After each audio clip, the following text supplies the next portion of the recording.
예, 안녕하십니까. 평생투자 파트너입니다. 7월 23일 화요일입니다. 최근 시장 좀 어떤가요?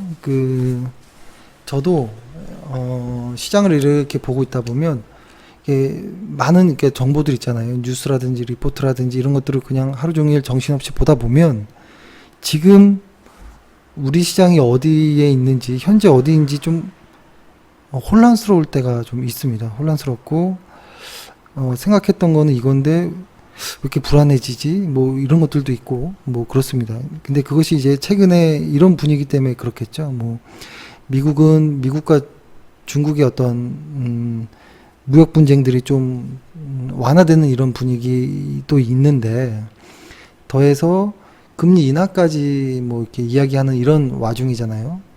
트럼프 역시도 금리 인하 에 대한 어떤 연준의 코멘트가 있는데도 계속 압박하는 것 보면 거기다 이제 이거 좀 굉장한 의지이다 뭐 이런 생각까지 들 정도인데 그래서 그런지 미국 증시는 아주 강하게 가고 있습니다. 강하게 가고 있는데 한국 증시는 많이 좀 올라가지 못하고 있는 이런 상황이거든요. 근데 항상 느끼는 것이 시장이 바닥에 있고 이렇게 잘 움직이지 않을 때 항상 별의별 생각이 다 드는 것 같아요. 아, 주식 참 어렵다. 이거 정말 시간 안 간다. 아, 이 종목을 계속 보유하는 게 맞는 것인가. 뭐 별의별 생각이 많은데요. 시간이 지나면 언제 그랬냐는 듯이 싹 사라집니다. 아마 저는 지금이 그러한 시기가 아닐까라는 생각을 하고 너무 많은 어떤 정치 뉴스를 경제와 좀 이렇게 혼동해서 이해하시지 않으셨으면 좋겠다라는 생각을 좀 해봅니다. 아, 그리고 제목에 썼는데요. 제목에 뭐 불매운동 뭐 동참합니다 이런 글씨를 썼는데, 제목 썼는데, 사실, 최근에 일본 수출 규제 관련해서 이런 거잖아요. 일본 수출 규제가 발생했고, 이것이 단기적으로 갈지, 혹은 뭐, 장기적으로 갈지, 단기적으로 갈지, 좀 불확실한 한 이런 상황이고 그 다음에 또 그렇게 간다면 뭐 장기적으로 많이 간다면 항목들이 더 늘어날지 어떤 항목들이 나올지 뭐 여러 가지들 어떤 예측 이런 예측의 꼬리를 물고 가는데 그런 것들에 대한 것이 지금 아무리 이렇게 리포트들을 많이 보고 해도 이거 내가 뭐 하는 거지 이런 생각이 좀 듭니다. 왜냐면 예측이라는 것, 그러니까 주식 시장 자체가 불확실한 것인데 이 불확실한 거에 플러스 또 불확실한 것들이 계속 연결되는 것에 대한 어떤 결과가 얼마나 이게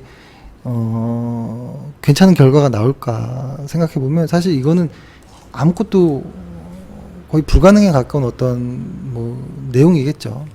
그래서 일단은 제가 할 수 있는 것은 뭐냐면 이것들이 길게 갈지 짧게 갈지 뭐 알 수는 없는데요. 최대한 아무튼 좀 짧게 그냥 해소되는 것이 좋다라고 봅니다. 근데 뭐 최근에 소재 기업이 뭐 조금 이제 의존도를 좀 낮춰야 된다 이런 방향은 아주 좋은 것 같은데요. 그런 걸 떠나서 이러한 분쟁들은 없는 게 낫죠.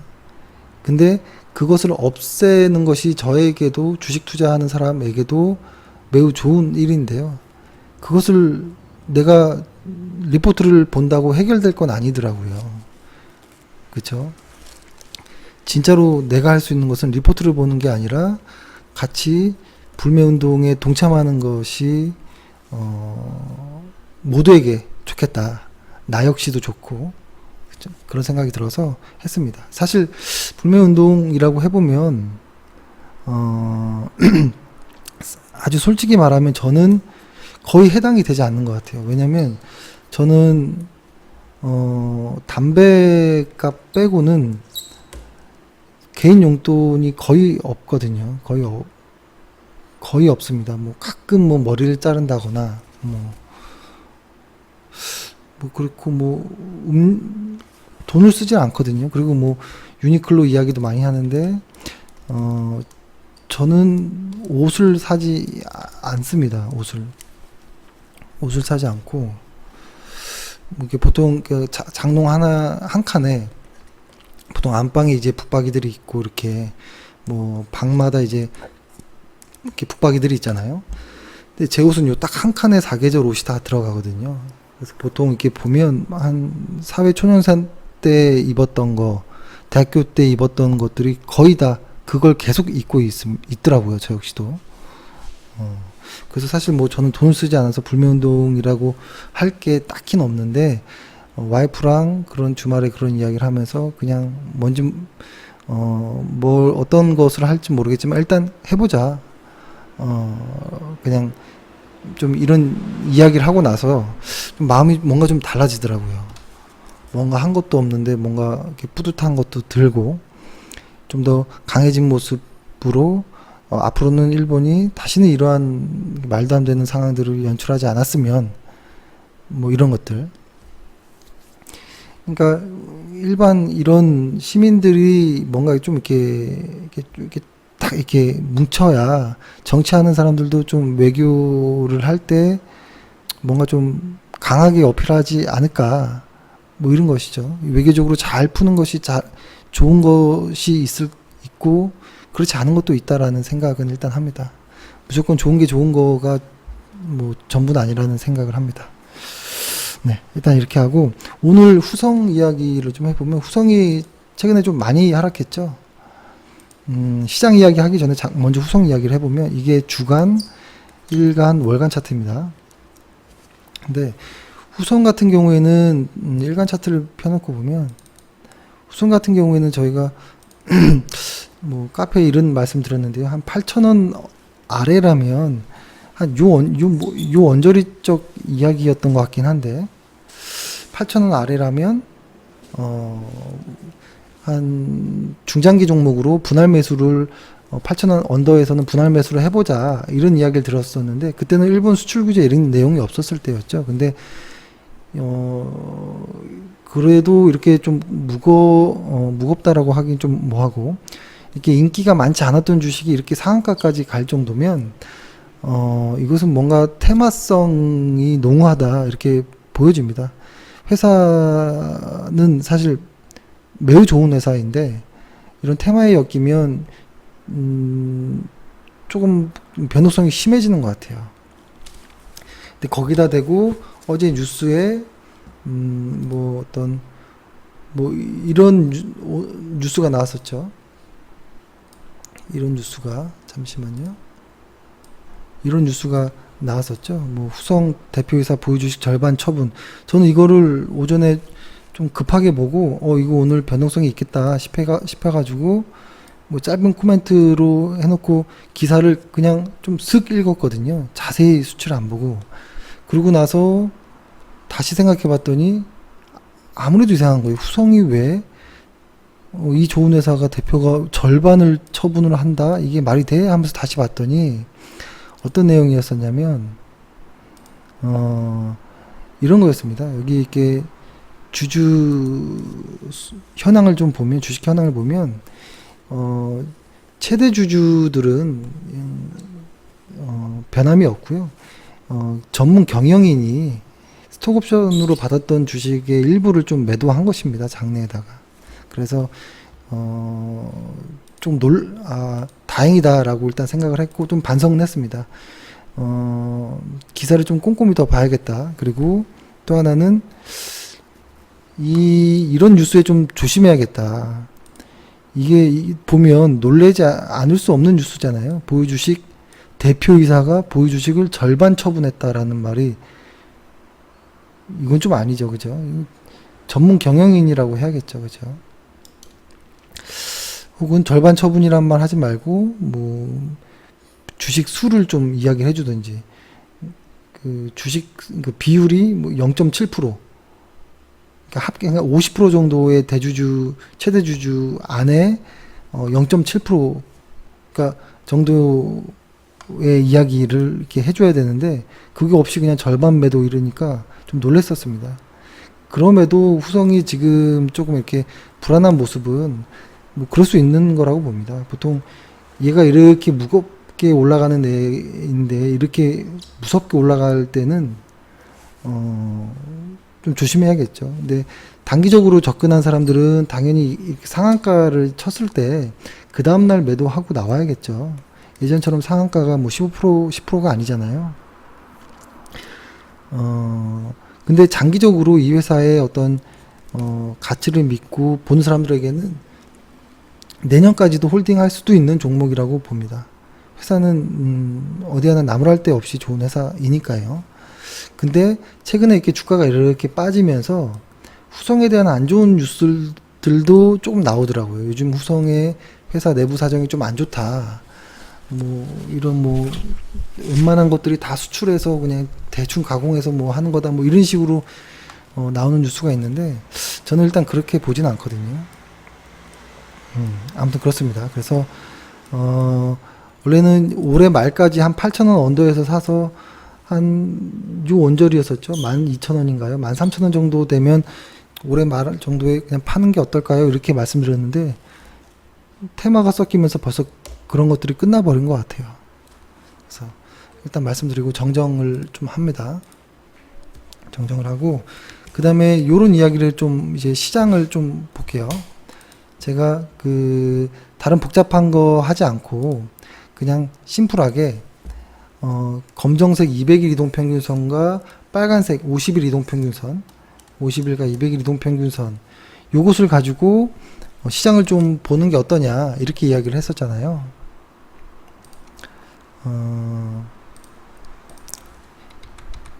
이렇게 보면 아주 그냥 심플하게 보는 겁니다. 이렇게 빨간색 검은색이 이렇게 되어 있는 것을 정별이라고 하고 이렇게 검은색이 위에 있고 빨간색이 아래에 있는 걸 역별이라고 하잖아요. 근데 시장은 이런 정별 구간에서 사실은 수익이 나오고 주도주도 나오고 뭐 그런 거죠. 근데 이런 역별 구간에서는 뉴스도 안 맞고 항상 힘든 뉴스만 나오고 뭐 이런 것이죠. 근데 이제 미국 증시를 한번 볼게요. 이것을 사이즈를 똑같이 해가지고 한번 좀 보면 이렇게 볼게요. S&P 500을 보면 어때요? S&P 500을 보면 이렇게 쭉 과거를 보면 역배열이 됐다가 다시 정배열이 되면서 쭉 왔고 역배열이 됐고 다시 정배열이 돼서 쭉 갈 수도 있지 않을까? 뭐 이런 생각을 할 수 있겠죠. 그렇죠? 이것을 좀 작게 해서 다시 볼게요. 그려볼게요. 여기다가 이렇게 됐고, 그러니까 주가가 확 빠졌는데 금방 회복해 버렸죠. 그러니까 200일 이동평균선이 있고 50일 이동평균선이 이렇게 가면서 정별이 시작이 되었죠. 미국 시장은 보면. 그리고 상해종합도 좀 보면 상해종합은 조금 그 아래에서 움직이지만 이렇게 해서 정별이 이렇게 됐죠. 이것도 그쵸. 그러니까 어떤 변동의 폭은 다르지만 다 정배열이 되어 있는 상황입니다. 그리고 어떻게 보면 이런 구간들 역배열에서 정배열이 되고 나서 첫 번째 이런 파동들의 이 첫 조정들이 아주 좋은 매수 타이밍이 될 때가 많습니다. 다만 여기서 이제 들어 올라가 준다면 이겠지만 그렇죠. 미국 시장도 한번 볼게요. 다시 미국 시장도 보면 정배열이 되고 첫 번째 조정되는 이 구간이 아주 좋은 구간이 있을 수가 있다고 했죠. 근데 한국 시장은 현재 이렇게 된 거예요. 지금 미국 시장 같은 애들 보면 이렇게 안 가고 이게 조금 더 우상향하고 이것이 이렇게 가는 거였잖아요. 그죠?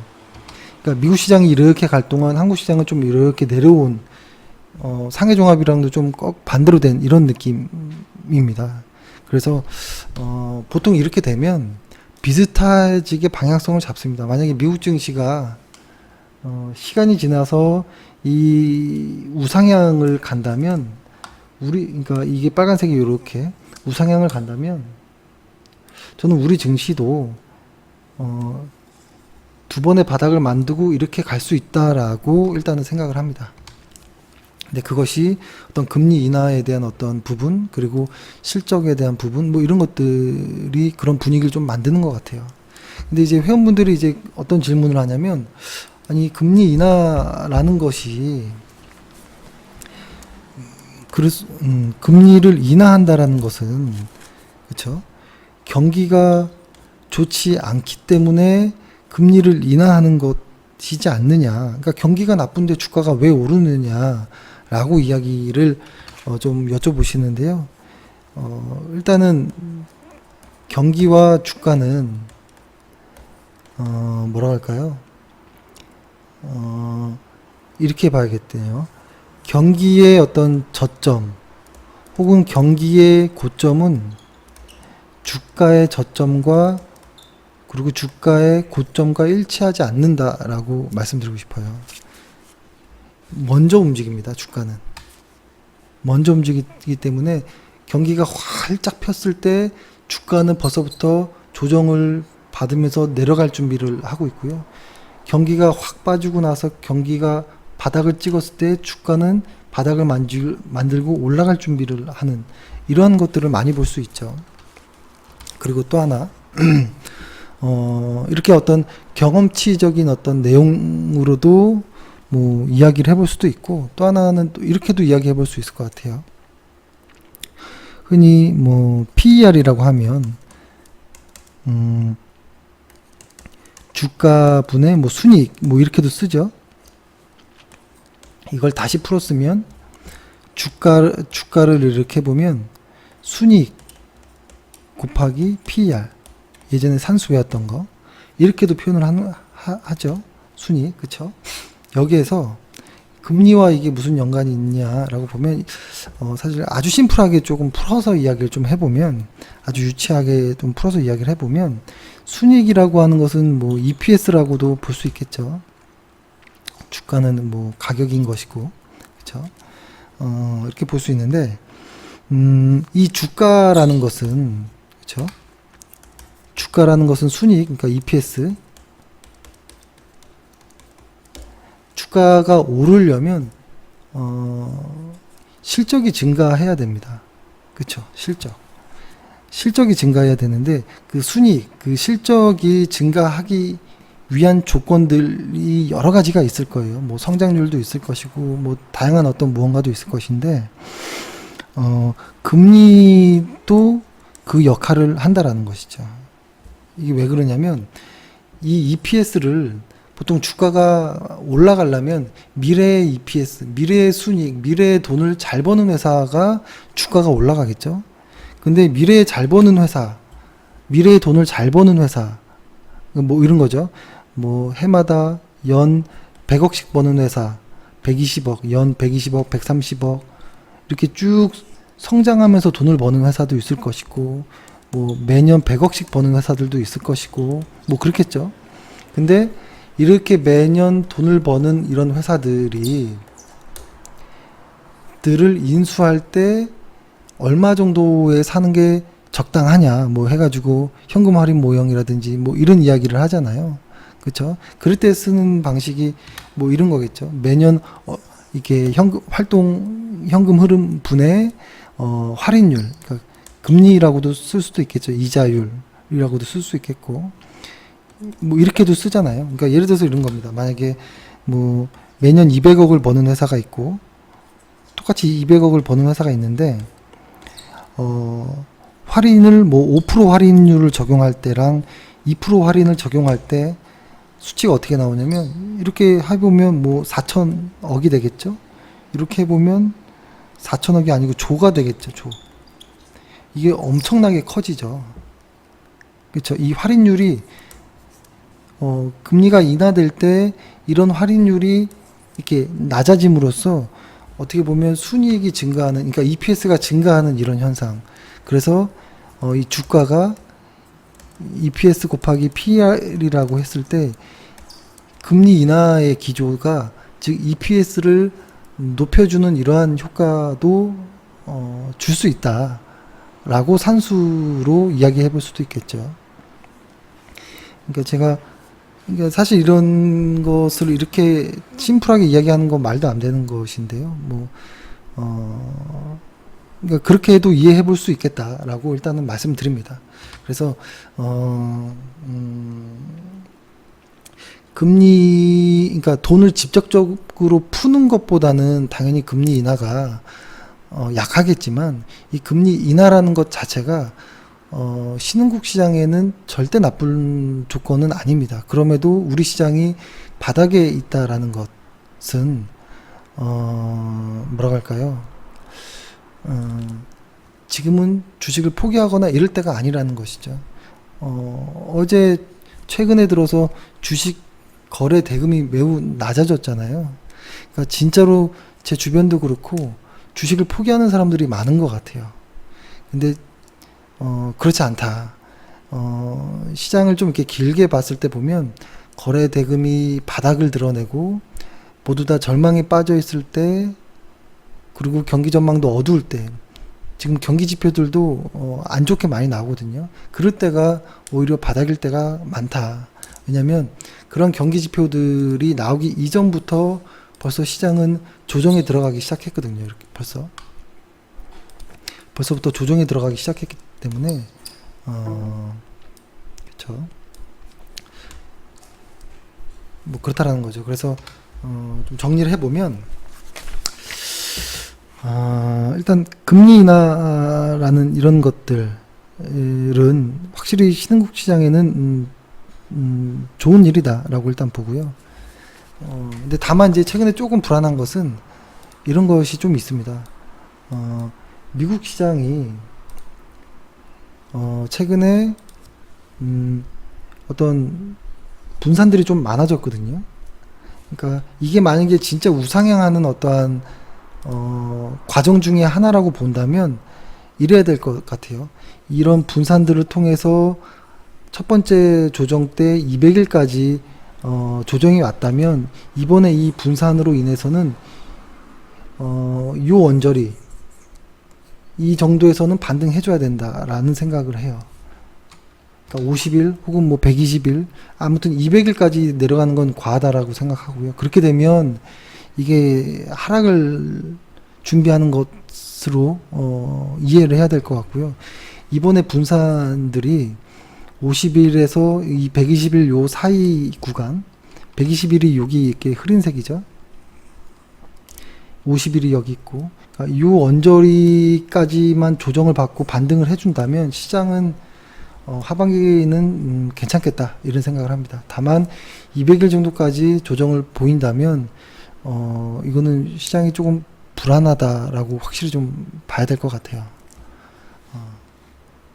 그렇습니다. 근데 아마 트럼프가 가만 냅두진 않을 것 같아요. 시장을 일단 어떻게든 방어를 할 것이고, 갑작스럽게 나오는 급락은 어떻게 할 수 없겠지만 시장을 계속 압박하는 이런 어떤 조치들은 할 것으로 좀 보입니다. 그래서 일단 미국 시장이 확 심하게 꺾이지 않다면, 그리고 중국 시장도 좀 버텨준다면, 그 다음에 우리 시장은 서서히 그 디커플링 되어 있는 이것들을 좀 갭을 메울 것이다 라는 일단 그런 생각을 합니다. 네, 그렇게 생각을 하고요. 관심 종목을 좀 이야기를 해보면, 전 최근에 덴티움을 좀 관심 있게 보고 있습니다. 요렇게 좀 이렇게 모아지는 어떤 이런 과정들이 있는데요. 방향이 일로 틀지는 모르겠습니다. 다만 실적은 위를 향하고 있거든요.